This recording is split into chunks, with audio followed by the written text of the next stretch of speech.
Okey, so Assalamualaikum warahmatullahi taala wabarakatuh dan selamat malam. Baik. Yang pertama untuk soalan nombor 6 kita mula lihat dulu dengan soalan nombor 6.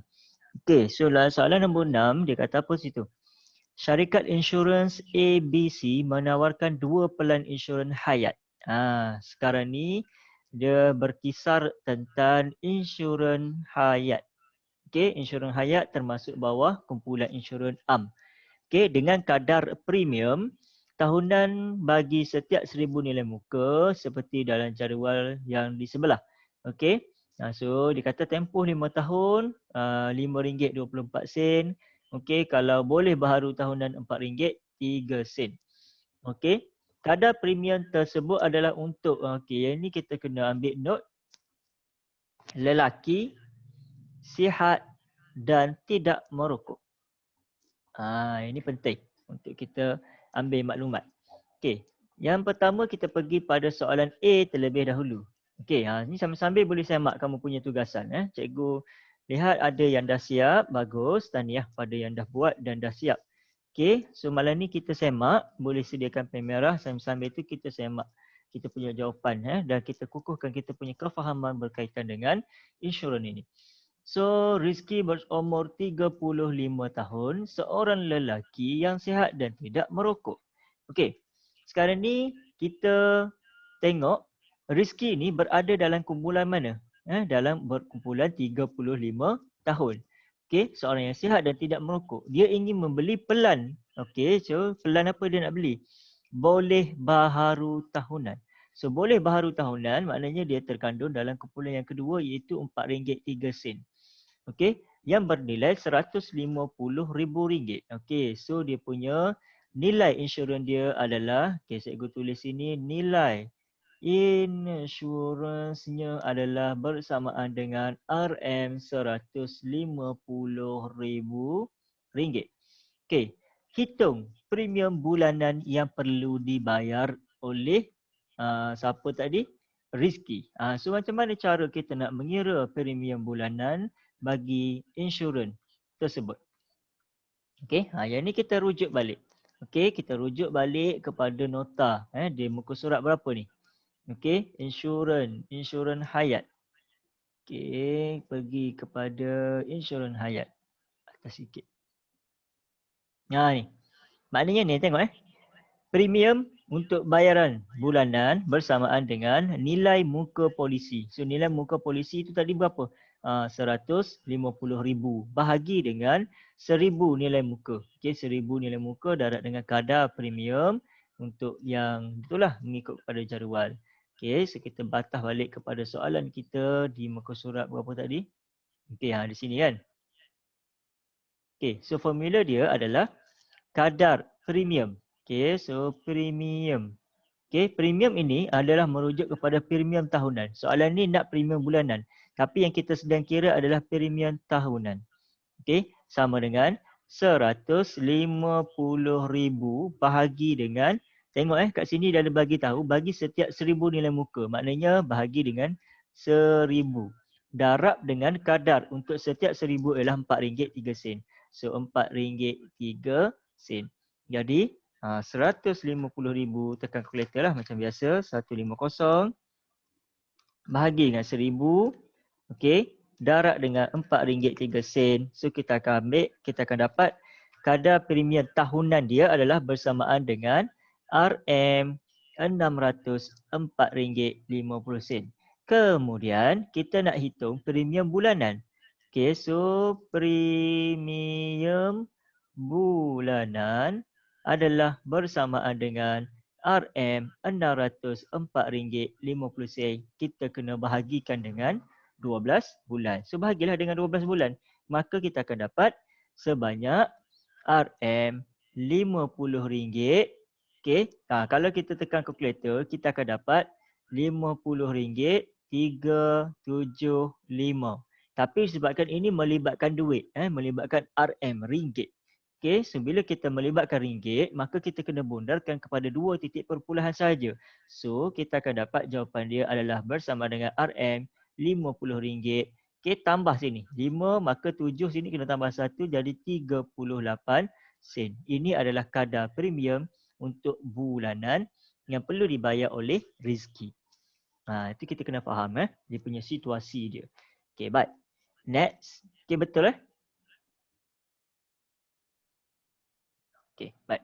Seterusnya, kita beralih kepada soalan yang berikutnya, iaitu soalan 6B1. Okay, kat sini dia kata Vincent. Okay, Vincent. So, apa pula kes yang berkait dengan Vincent? Okay, so Vincent ingin membeli pelan dengan tempoh 5 tahun. Maknanya pelan tempoh 5 tahun dia nak. Okay, dengan kadar nilai muka ialah 100,000. Okay, dan dia berumur 45 tahun. Maknanya dia dalam kumpulan yang kedua ni. Okay, so seorang lelaki yang sihat dia tidak merokok. So, hitung premium tahunan. Okay, sama juga formula yang sama. Formula ini. Jadi, untuk soalan B1, kaedahnya sangat senang.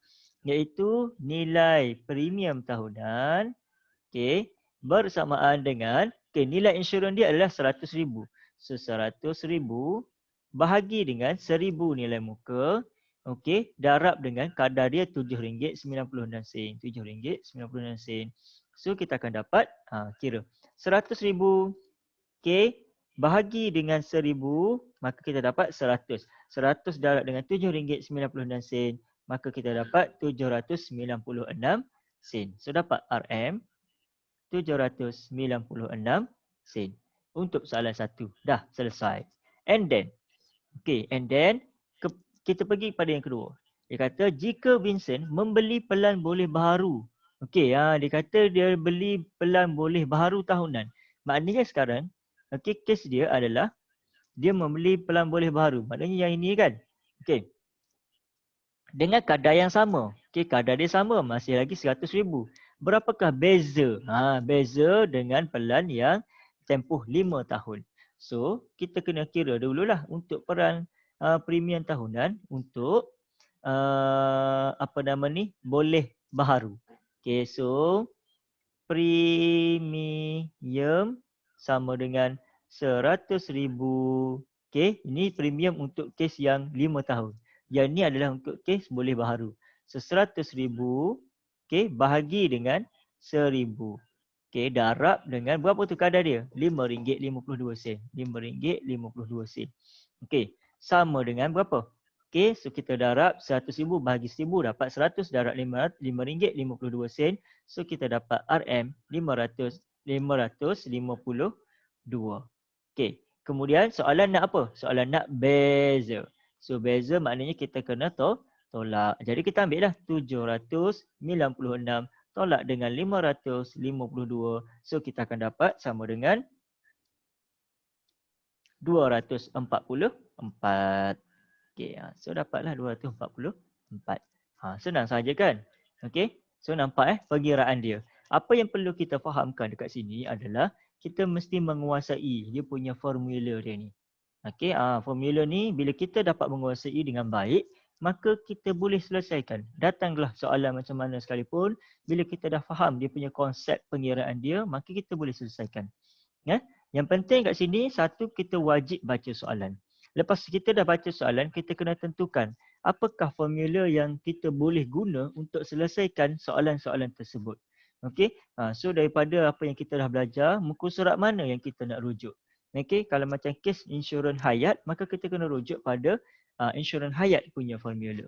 Dia ada sedikit perbezaan antara satu sama lain. Untuk soalan yang berikutnya, soalan nombor 7.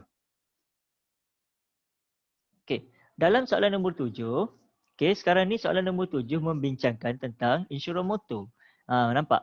So kalau insurans motor bermaksud kita kena rujuk di bahagian insurans motor punya pengiraan lah. Sebab insurans motor dia ada sedikit perbezaan. Sebab dia ada melibatkan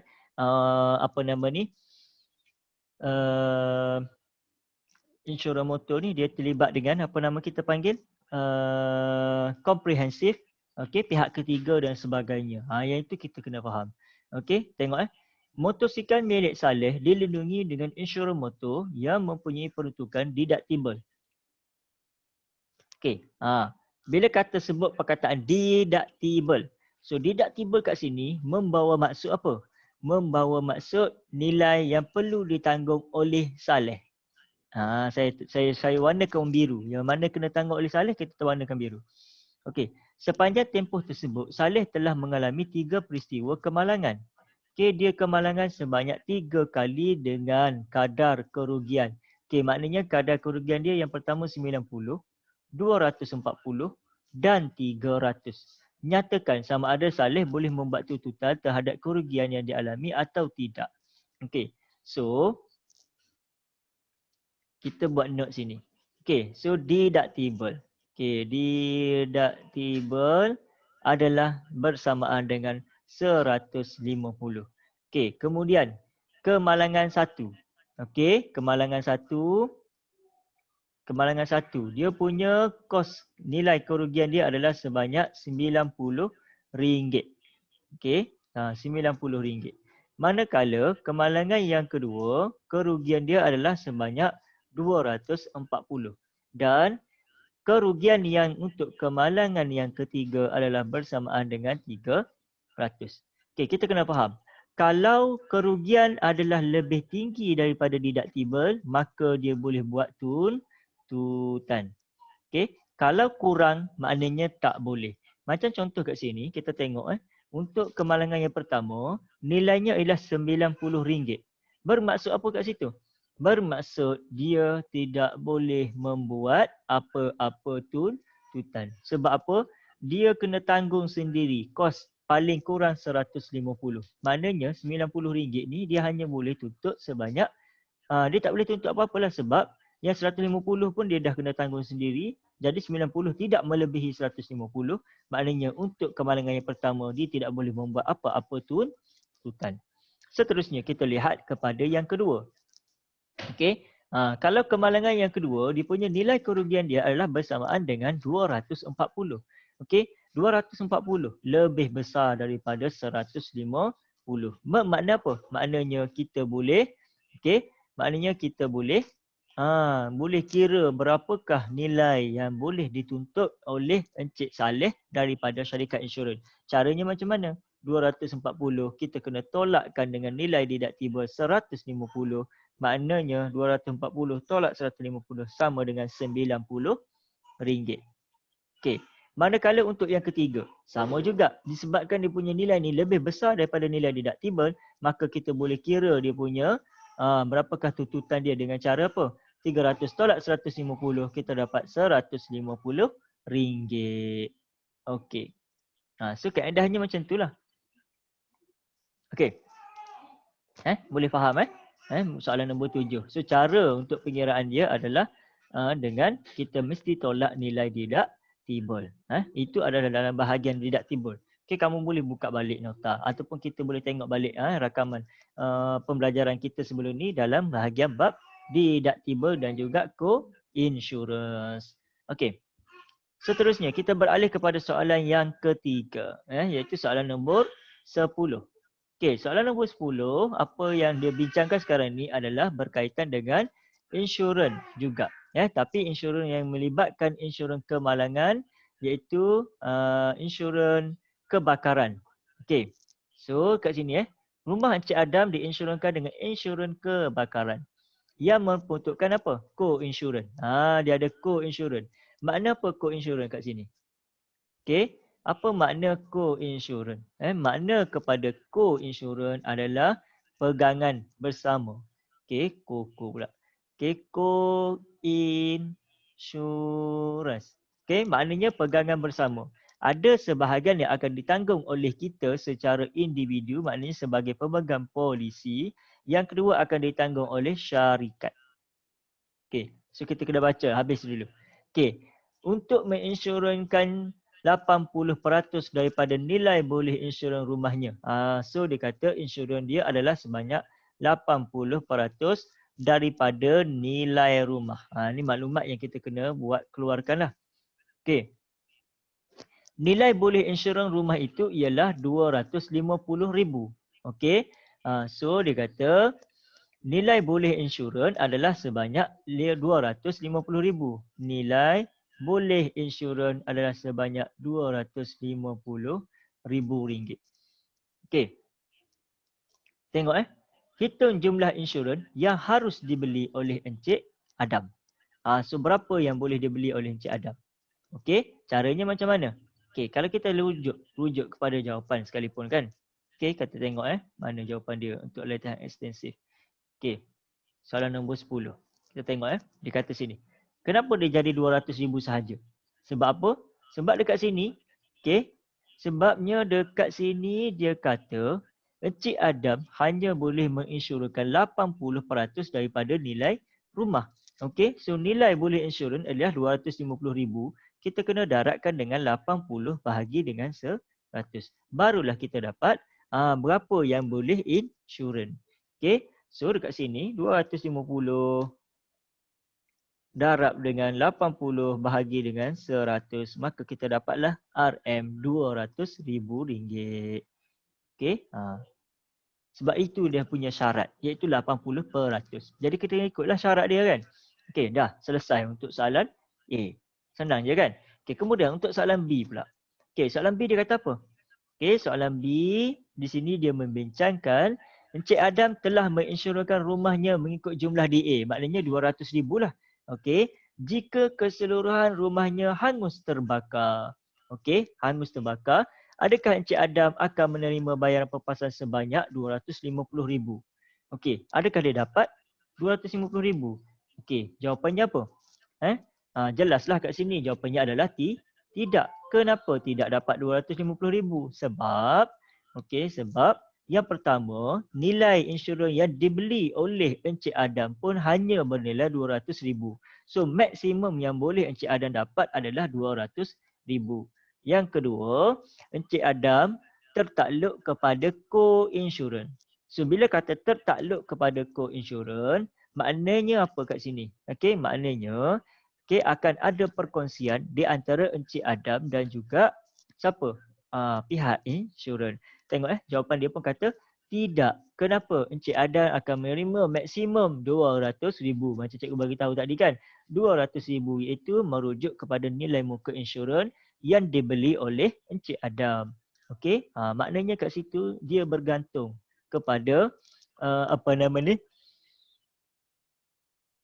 bergantung kepada nilai insurans yang dibeli oleh Encik Adam. Okey, boleh faham So di situ kita tamatlah untuk bab yang ketiga. Okey, ada apa-apa persoalan? Kalau ada persoalan mungkin kita boleh bincangkan dulu, kita jawab. And then lepas ni kita akan masuk kepada bab 4. Okey, bab 4 tu kawan dia. Iaitu kawan kepada insurans, iaitu percukaian. Insurans ni merujuk kepada perlindungan. Kalau percukaian ni juga dia merupakan aspek yang hampir sama, lebih kepada membaik pulih, iaitu bagaimana kewangan itu akan dipusing semula untuk kebajikan. Okey, so konsep dia hampir samalah. Konsep dia itu perlindungan kepada kita balik.